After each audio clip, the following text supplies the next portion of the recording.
This is BookTube. BookTube is a subculture community dito sa YouTube kung saan na mambabasa ay nagre-react tungkol sa mga stories or books sa kanyang binasa para sa future na mambabasa.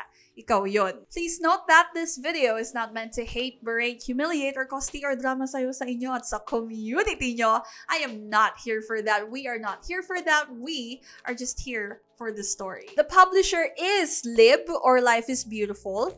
Tapos, may nakalagay dito sa spine, nakalagay is Lib Dark. Guessing that's like a sub-imprint dito sa Lib. Kung saan, dun siguro nila ipapublish yung mga ganitong klase ng story. You know, the dark, the mysterious, the thrillers. Baka doon nila ilalagay. Sabi dito sa kanyang copyright page, it was first printed in 2019. Pero yung first printing of the new edition, it was last year, 2023. Price! You know what? Let's check. Let's check sa Shopee nila. Right now, nandito ako sa Lib Bookstore, tapos 259 pesos siya.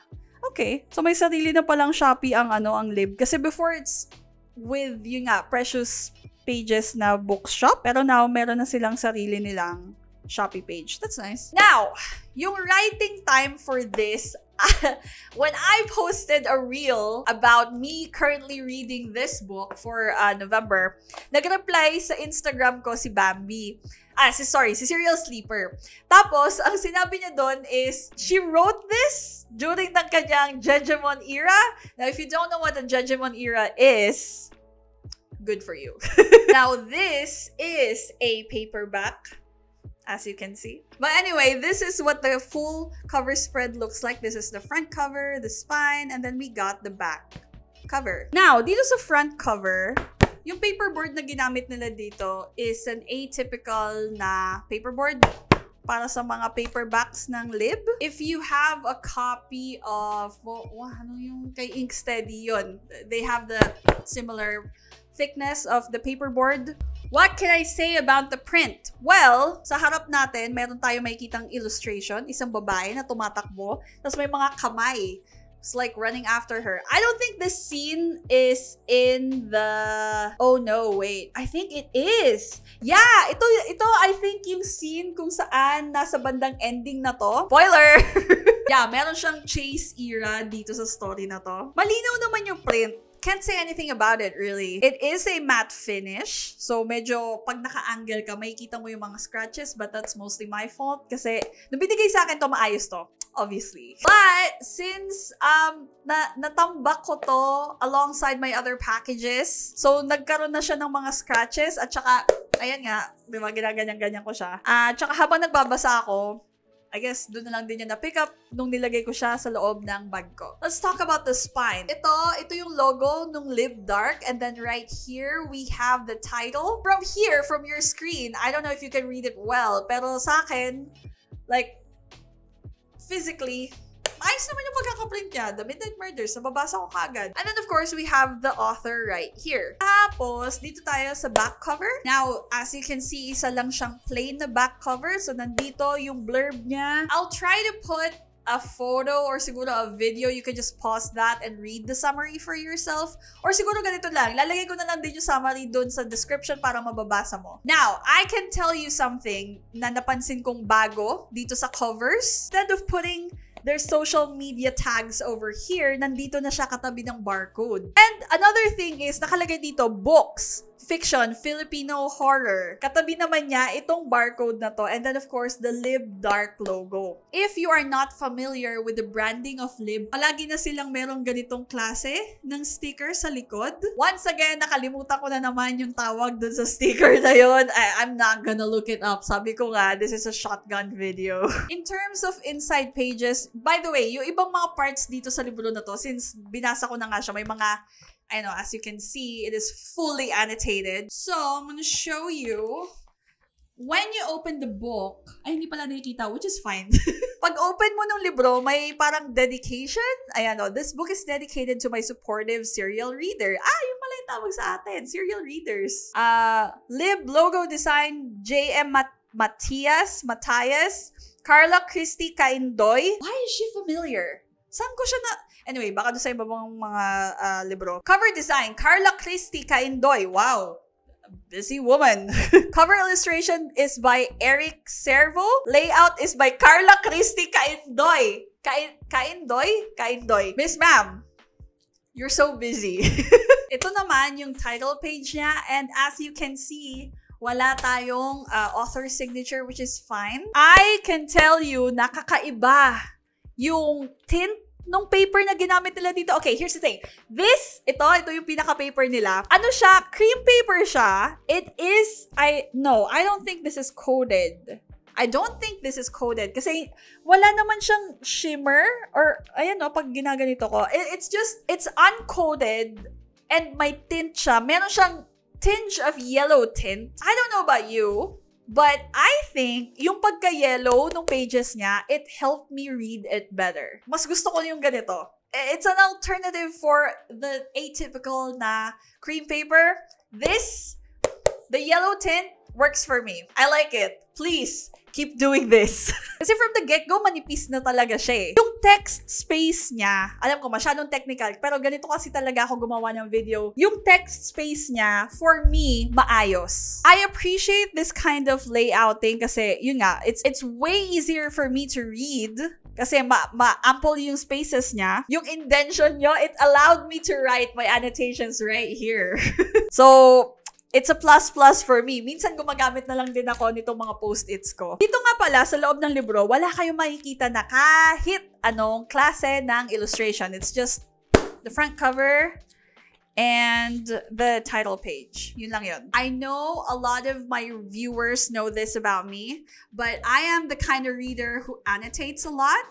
And I use a lot of multicolored na mga highlighters. So, ito yung brand na gamit ko. This is actually a gift from one of my authors. Her name is Rhea Reyes, and she gifted these highlighters from South Korea. Ito yung itsura niya. Ito yung color na gamit ko. So, this brand, hindi ko alam kung meron ganito sa Philippines, ha? Ewan ko, tanongin nyo na lang si Rhea.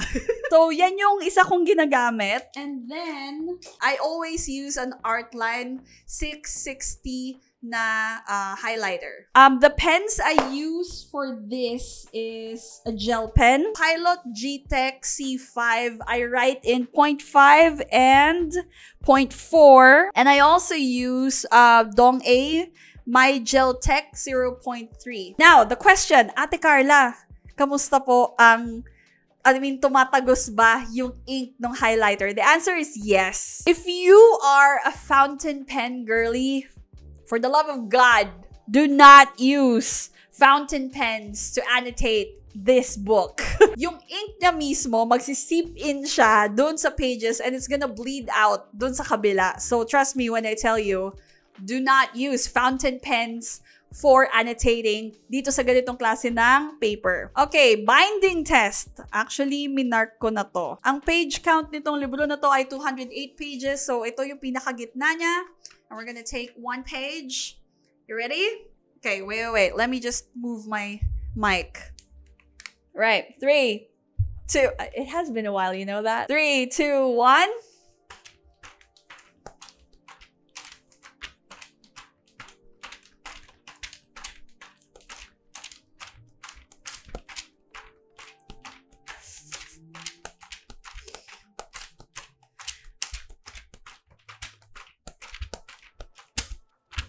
Okay. So, bakit mo, Ate Carla, ginagawa yon? Naninira ka lang ba ng libro? No. Kaya ako ginagawa yon to explain is, yung, alam niyo yung mga books na binibili nyo, either from Shopee or dun sa mismong National Bookstore.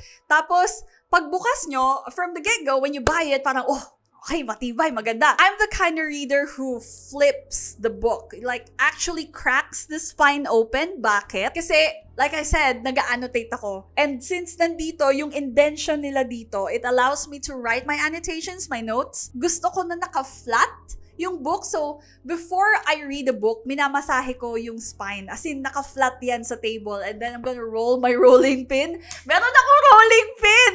So, kaya ko din yung ginagawa is to make sure na yung pinaka-glue, yung binding glue na ginagamit nila for the pages and the actual cover is matibay. I want to make sure na matibay and hindi matatanggal yung pages or magli-leaf out yung pages when I actually crack them open. You can check my other quality checks ng mga video. I made a playlist. Lalagay ko na lang din sa description. Inclusions! Ay, may inclusions nga ba tong libro na to? Parang, hindi ko maalala kung meron, pero I don't think meron akong inclusion.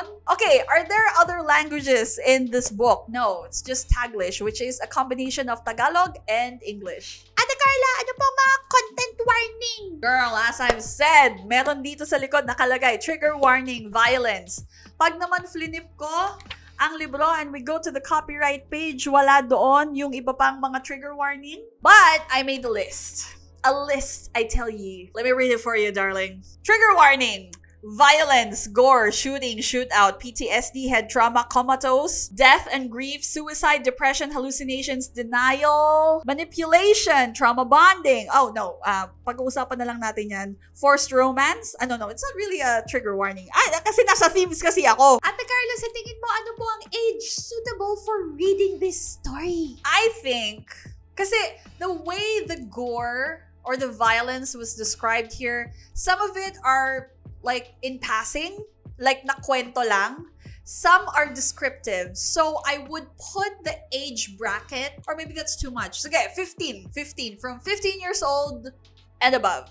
Yun ang age bracket ko for this one. Pero alam ko naman na madami sa inyo mas bata sa 15 years old na nakabasa na nito. Ate Carla, ano naman po yung genre nitong story na to? Let me tell you. I also wrote that down. Fiction, thriller, murder, mystery. There you go. Yun pala. Yun yung full list ng genre niya. At first, I thought the narration's just gonna be plainio, first-person POV. Pero as I've read it, like, I'm reading through it, bigla siya nagiging third person. Basta may mga ganun siyang moments, tapos biglang babalik ulit doon sa POV nitong si Kendra or no itong specific character na to. Retaining the memories and the knowledge that you have now gained upon reading this book, upon reading the story, would you buy a copy of this book and gift it to someone else? The answer would be yes, of course.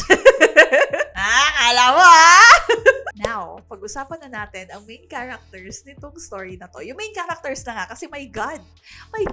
Teka, papakita ko yung lista. Nakikita niyo ba yan? Ha? Nakikita mo yan? Ang daming characters na in-introduce dito sa story na to. Tapos lahat sila, no, not really lahat.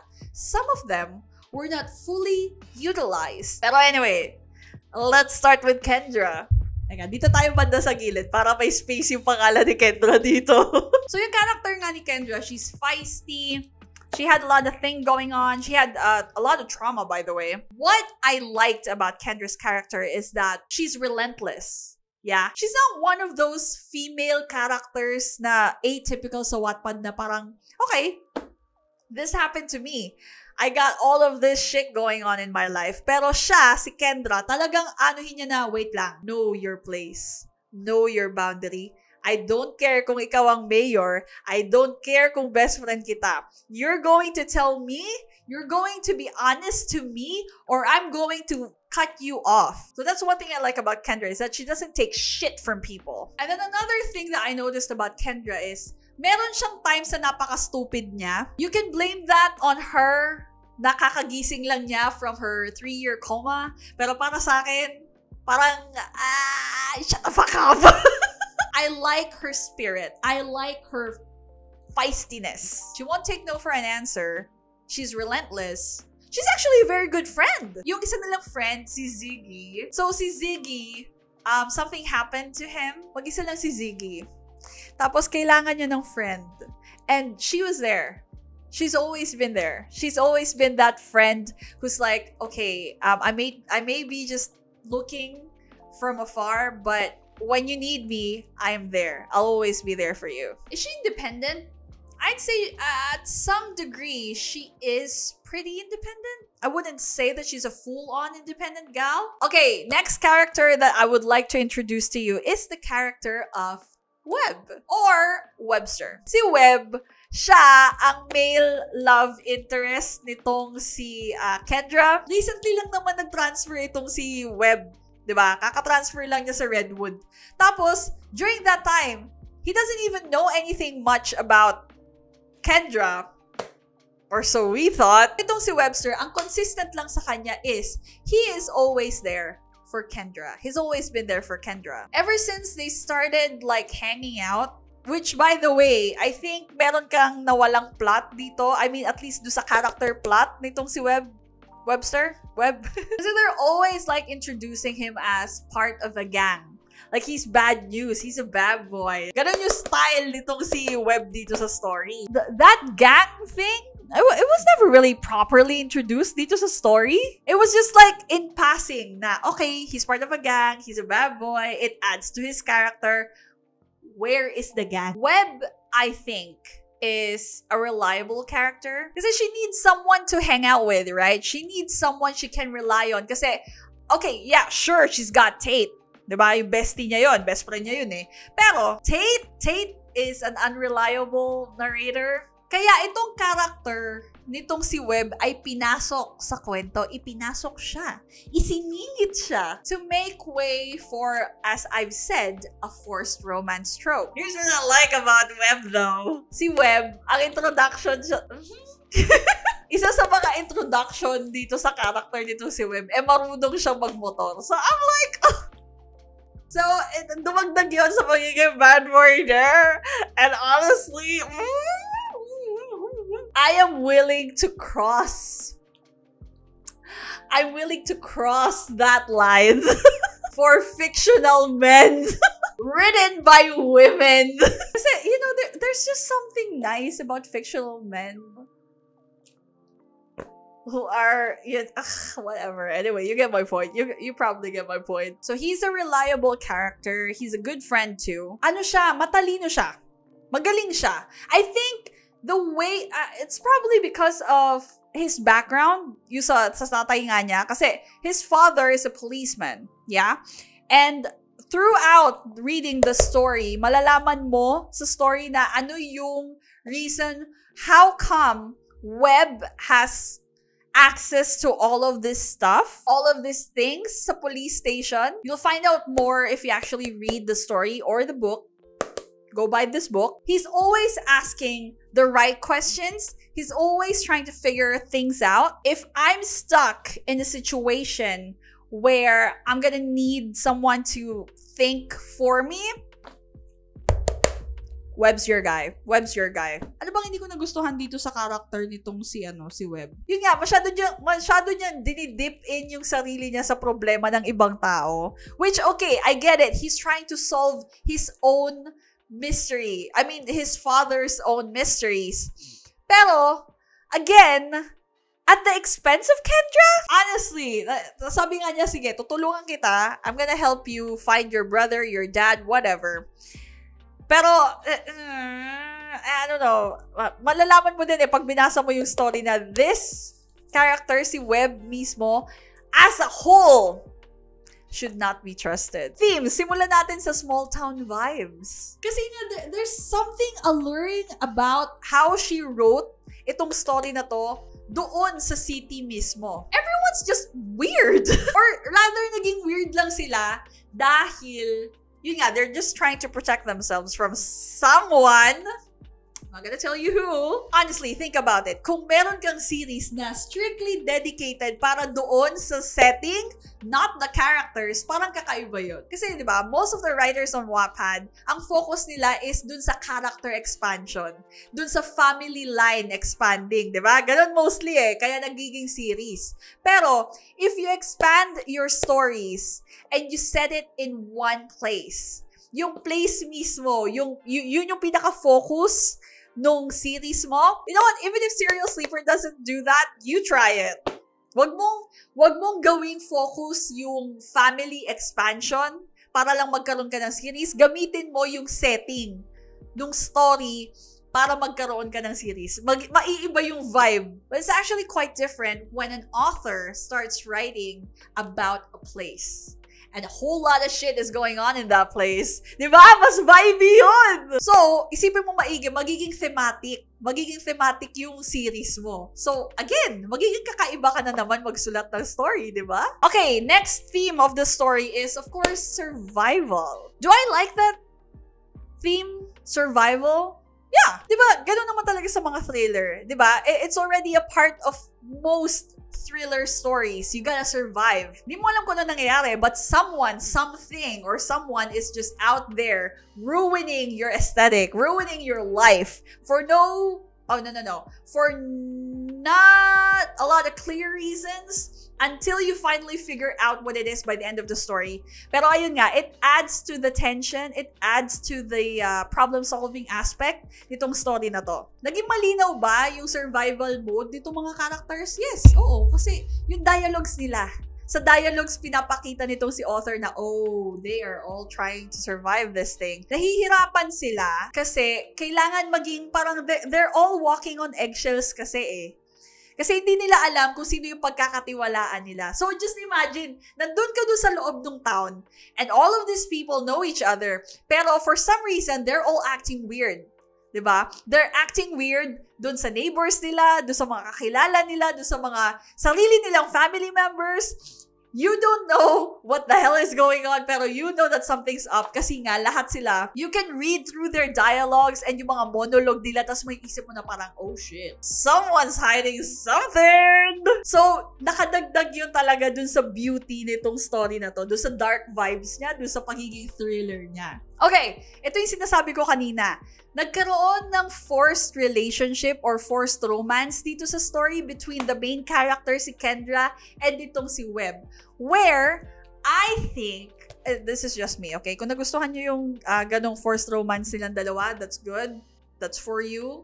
It works for you. Great. I'm not going to tell you otherwise. For me, I think mas maganda kung magkaroon tayo ng thriller story katulad nito and walang forced romance, walang romance in general, na parang let's allow the main character or main characters to figure themselves out through the friendship that they have, the relationships that they have surrounding them as chaos ensues.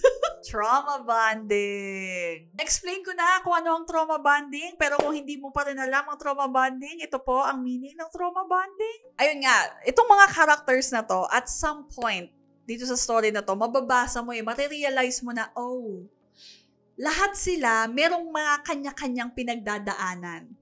Which, to me, I think, maganda yung pagkakasulat dito ni Serial Sleeper, lalo na doon sa trauma. Albeit, okay, hindi lahat ng mga trauma dito and yung mga medical terms na binabanggit nitong si Serial Sleeper, tama. Nagkaroon tayo ng parang flawed exchange of relationships when it comes to all of these characters. It's happened with Kendra and her friend Tate, si Kendra at saka si Webb, si Kendra and Ziggy, Kendra and Joey, Kendra and Ate Macy, Kendra and yung kapatid niya mismo, si Kuya Kier, Kendra and her father, Kendra and, basically everyone else around her. Everyone's dealing with all of their shit. So ito ngayon ang question ko. Something for you to answer sa comment section. Kasi I'm actually wondering, kung ikaw ang nasa position nitong si Kendra, sino ang unang-unang mong pagkakatiwalaan? Ikaw si Kendra ha? The question is, ikaw si Kendra, nangyayari sa'yo yung nangyayari dito sa story na to, sino sa kanila ang papaniwalaan mo?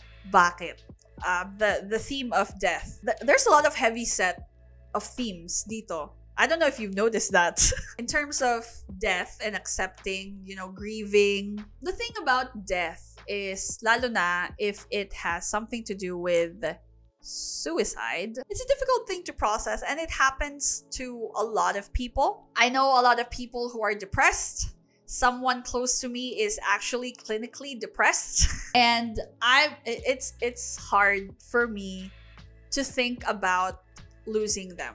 The thing about death dito sa story na to, it is crucial to the story. The depiction was, I'd say it's too far-fetched, pero I'd say it added a layer.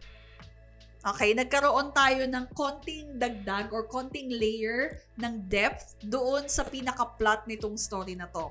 Did it help the story move forward as a theme? Yes. Nakatulong ba ito doon sa character build up nitong si Kendra? Yes. How about the other characters? Naging shock factor lang siya. Pero the execution was it was for some of it, the execution was okay. The execution was descriptive, but I wouldn't say na reckless ang pagkakasulat dito. I think may finesse naman yung pagkaka-deliver, or rather yung pagkakasulat nitong si Serial Sleeper doon sa topic of death. Ito, manipulation and deception. Since we are talking about a thriller, diba? We all know that at some point in the story, you and I are gonna have to start questioning the motives nito mga characters na to. And I think for this story, nagawan ng maayos, or rather ang hirap pagsalita na Tagalog, i-represent, yun na nga lang, i-represent ng maayos naman, kahit papano, nitong si Serial Sleeper, yung concept of deception. Lalo na kapag you are someone or you are a criminal. Kasi 'di ba, you have to find ways to make sure na your target will not think of you na, oh, siya ang may kasalanan, oh, siya ang kingpin, oh, siya ang head of ganito. So, I think, dahil naitago nitong si Serial Sleeper, yung isa sa mga key characters, or rather yung mga key villains dito sa story, without me figuring them out na parang, oh, I see you, girl. I see you, writer. I think that's a clear indication na at some point, during writing this story, napag-aralan, or rather, naisip talaga ni Serial Sleeper na ganito ko siya itatago. I always thought na this ending villain sa story, because there are a couple of villains in the story, by the way. There's a lot of fucked up characters in the story. Itong isa sa mga main villains dito sa story, yun nga yun, na itago niya ng maayos. Dahil hindi niya palaging ginagamit itong character na to, for the most important parts, by the way, nakatulong yon para hindi ko isipin na, oh, I better watch out dito sa character na to. So, I think that technique worked well for Serial Sleeper kasi nga, she knows her audience. She knows the plot. Hindi ko alam kung ano ba to. By the way, Serial Sleeper, kapag ba nagsusulat ka, sinusulat mo muna like yung from start to finish? Like, do you create a plan? Or talagang sulat, publish. Sulat, publish. Tapos, kapag nagsusulat ka, when you see something, you're just gonna add into it. Ganun ka ba klaseng writer? Because I never actually asked you. But, the way this was written, or rather, the way that character was written, I think plinano. I think nakaplano. Please, correct me if I'm wrong. Ito, finally, forgiveness. And rather, one of the most important things na mention dito sa story na to is forgiving yourself. Forgiving yourself for missing out on a lot of things in your life. Forgiving yourself for falsely trusting itong mga taong to, or rather itong mga characters na to, for believing their lies, for allowing them to step into your life and try to take over your life. And yun nga, kontrolin ka sa sarili mong buhay. Teka, babasahin ko lang ng konti, ha? Ito, sabi niya dito, in this world, we couldn't know for sure who to trust and shouldn't be trusted because lies and deceptions were a part of life. All we could do was to take a leap of faith and be ready for what might happen. That's actually a beautiful thing. That's a good PSA for me. So in a way, itong story na to, ang lesson niya is huwag kang basta-basta magtitiwala. Not everyone is your friend. For me, that is a very good PSA, lalo na para do sa mga younger audience na nagbabasa nitong mga ganitong klase ng story. If you're just going to write a shock value, yun nga, yung pagiging thriller niya, yung pagiging descriptive nung gore, nung violence dito sa story na to, if you're gonna write it, at least put something na magiging lesson. Yung ending lesson, or rather yung macro na lesson after all of that chaos, after all of that trauma na binigay mo sa amin. Otherwise, it's really just gonna be like every other story out there. I like that Serial Sleeper added that last bits into the story na parang she's telling you and me that these characters, the only reason why all of that happened to Kendra, all of the trauma that happened to the families and doon mismo doon sa mga characters, all of that started because they allowed people to come into their circle, to come into their lives with full trust. They trusted these people. They trusted these characters without protecting their own boundaries. Ano yung palagi sinasabi ni Ate Carla sa channel niya? Ang palagi kong tinuturo sa inyo is be wary of all the people you talk with. Do not allow disrespect. Have self-respect. Forgive yourself for everything that you've done to yourself as well as dun sa ibang tao. Alam ko, nabanggit ko to sa isa sa mga videos ko dito sa YouTube. Sabi ko sa'yo, just because you have mental health problems, it does not excuse you for the shitty things that you say and do. So, kung gagamitin mo ang mental health to make up excuses for your shitty attitude towards someone else, that's fucked up. I think itong story nito, The Midnight Murders, it's a good PSA na I think dapat maintindihan mo din, lalo na when it comes to writing, is you have to use this trope. Villains aren't born, they're made. Pansinin mo, majority sa mga Wattpad stories na nababasa natin, even those in the published stories, karamihan sa kanila parang they're the main villains in the story, like they're bad, or rather they're evil because they have to be. They don't have a background. Walang maayos or clear na reason na, okay, I'm going to make this character a bad guy because of this. This is their history. This is what actually happened to them. Dito nabigay eh. Dito naikwento ng maayos. Or rather, okay, medyo na madali nga yung ending ng story. But this author, Serial Sleeper, nagawa niya, naisingit naman niya at an ample time, at an ample scene, yung backstory nitong mga villains na to, why they did what they had to do. So they were evil with a purpose. Nagigets mo ba? Sinulat niya itong mga villains na to, hindi lang para pahirapan yung character ni Kendra, but to teach her a lesson. That is one of the master classes on how to write a villain character. Okay, I am now going to wrap this video up. Ate Carla, ano po ang rating nyo dito sa story na to? My rating for the story is a flat 3 out of 5 stars. Bakit siya naging 3 out of 5 stars, Ate Carla? Dapat mas mataas kasi si Serial Sleeper yan. Yun yung sasabihin ng mga ibang tao. Or rather, yung mga toxic readers. Okay, let me explain. Madami akong nakita ng mga layout problems. Meron kayong mga naiwan dito na, orphan and widows. And another thing is, meron kayong mga misspelling dito. Meron kayong mga grammatical errors dito, as well as punctuation errors. Teka, hinahanap ko yung iba eh. Layout-wise, yun lang ang sa akin, yung orphans and widows. Tapos, wala akong problema sa indention. I think that's a really nice thing that you did na binigyan mo ko ng space para doon sa annotations ko. So, thank you so much. I like the paper. I like the tint. It helps with my eyes. So, thank you so much. How is the ending quality? I feel like the ending was rushed. Tell me, ano ang rating mo dun sa ending? Kasi para sa akin talaga parang na-rush yung ending. Na parang, okay, nangyari to, na-reveal to, biglang time skip? Do I think na nag-research itong author na to? At some point, yes.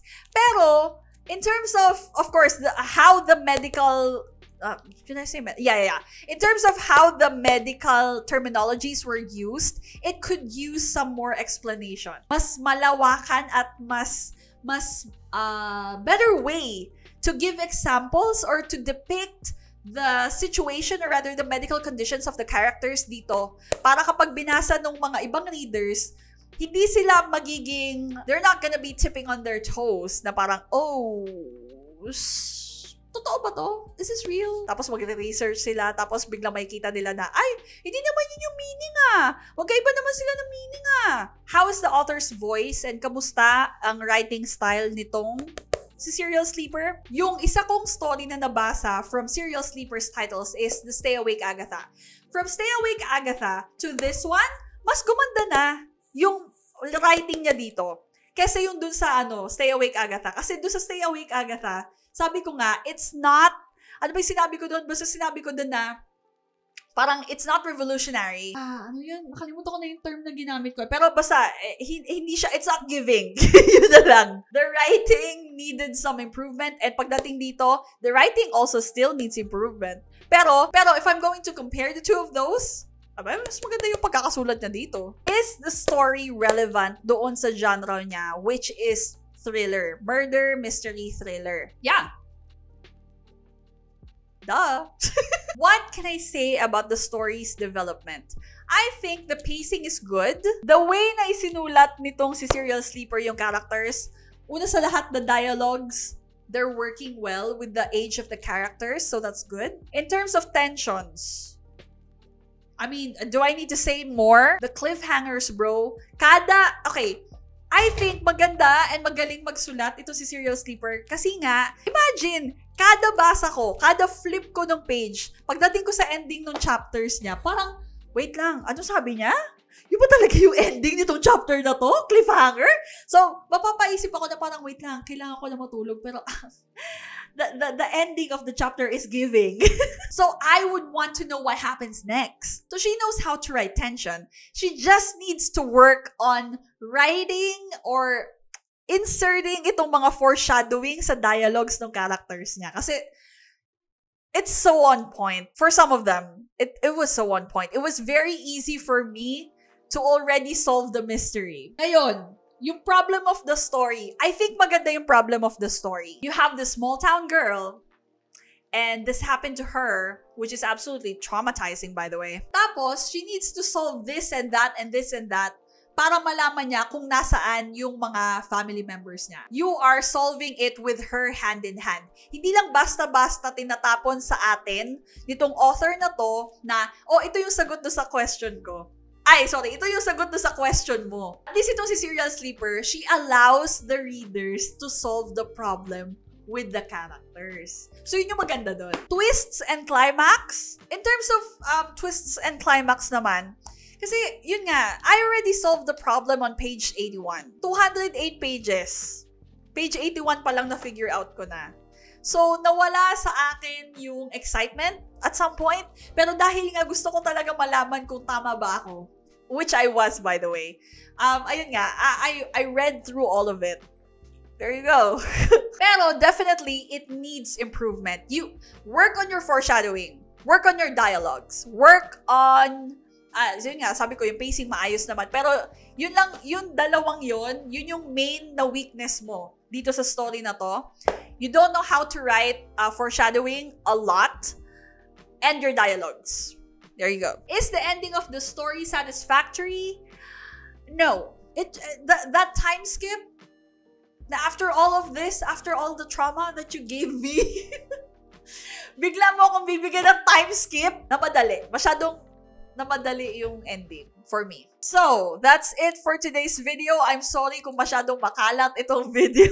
Na-excite lang din talaga ako na ikwento sa'yo yung nabasa ko. Kasi nga, that's why we're here. We are here in this channel to voice out our concerns for everyone's improvement, okay? Hindi tayo nandito para manira ng publisher, para manira ng writer. Nandito tayo para i-encourage ang mga taong ito para gumawa ng mas magandang libro, mag-produce ng mas magandang libro, at para dun sa mga Filipino writers na please keep writing. Give us quality stories. Give us quality writing because that's what we, readers, deserve. And I want to see all of my authors improve and get on an international stage because naniniwala ako sa kakayahan ng mga Filipino writers. So, that's it for today's video. My name is Art by Carla and malapit na ako maubusan ng battery. So, kailangan ko na din tapusin itong video na to dahil ang oras ngayon ay 12:57 AM. So, kamusta ka?